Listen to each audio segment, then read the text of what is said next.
विश्व आदिवासी दिवस कर उपलक्ष्य में डुवर्स तराई क्षेत्र में 6वीं अनुसूचित सरना कोड समेत और भी अलग अलग मांगों के लेके राजीपाड़ा सरना प्रार्थना सभा भारत कर ओर से अलीपुरद्वार जिला में एगो विशाल रैली का आयोजन करल जा रहे।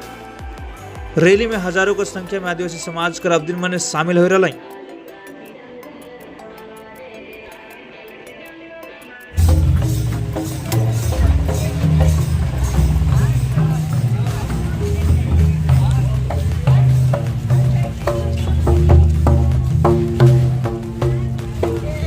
इस टेक्नोलॉजी के जमाने में अगर आप सीखना चाहते हैं कंप्यूटर चलाना या चाहते हैं ब्यूटिशियन कोर्सेज करके बनाना अपना करियर या फिर सिलाई का काम सीखकर चलाना चाहते हैं खुद का एक दुकान, तो फ्रीडम सेंटर आपको दे रहा है एक सुनहरा मौका, जिससे आपको मिलेंगे computer courses, beautician, tailoring, spoken English, mobile repairing के साथ और भी अलग अलग कोर्सेज बिल्कुल किफायती मूल्य पर एडमिशन शुरू हो चुकी है। अधिक जानकारी के लिए संपर्क करें 6295689126।